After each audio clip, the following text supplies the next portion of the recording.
The male spiritual principle. How can bliss be created?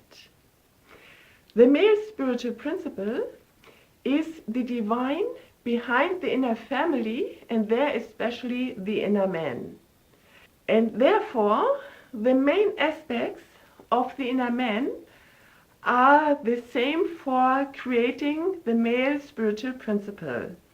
So it's very important to include the body in an active form, because the inner man principle is active and includes the body.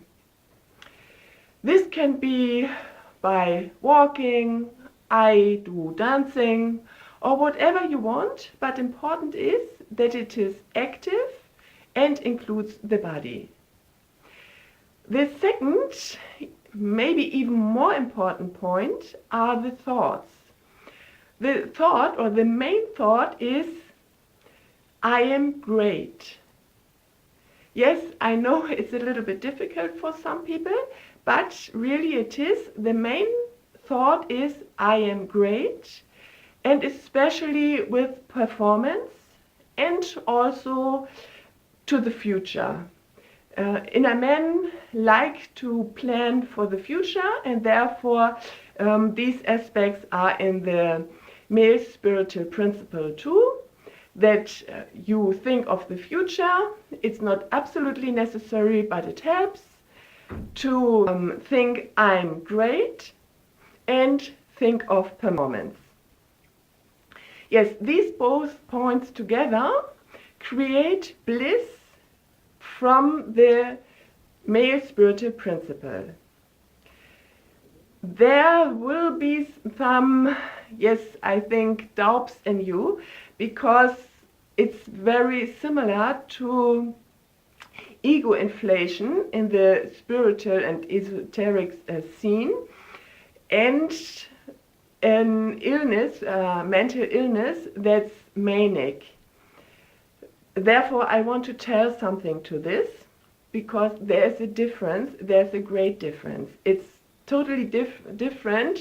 The one thing is from the divine and whole and creating the male spiritual principle, and the other things are fails, wrong, and how it shouldn't be.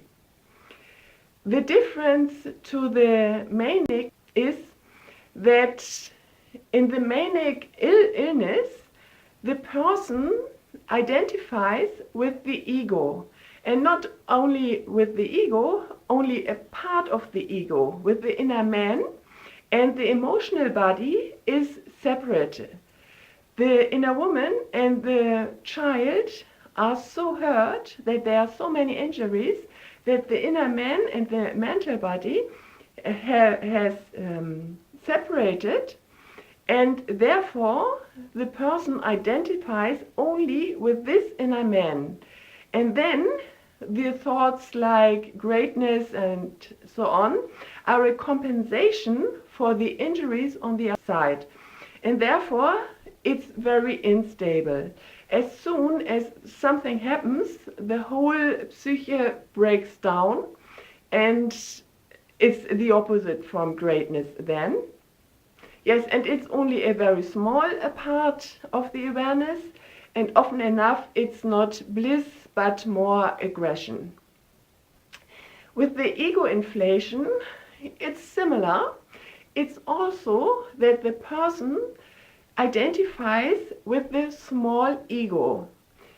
But this time there's also the connection to the divine, but in the opposite to the male spiritual creation, where the divine is all and the person is whole, and the person creates one part of the whole awareness because the person likes it.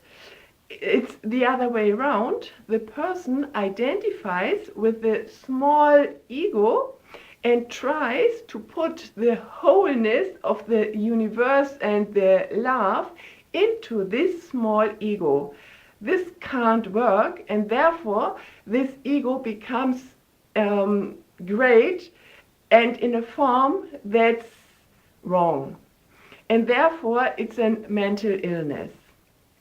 So you see the main difference is, in the one case you are in the divine, you stay in the divine, and you are identified with the divine, and on the opposite you identify with the ego or even parts of the ego, and that's the way where there are psychical illnesses or esoteric illnesses.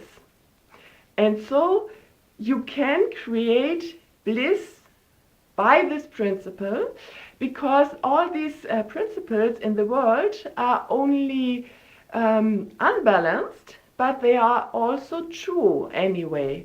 And now if you use this wrong method from before, from the wholeness of the divine, then it's a good thing, then it's how you can feel bliss.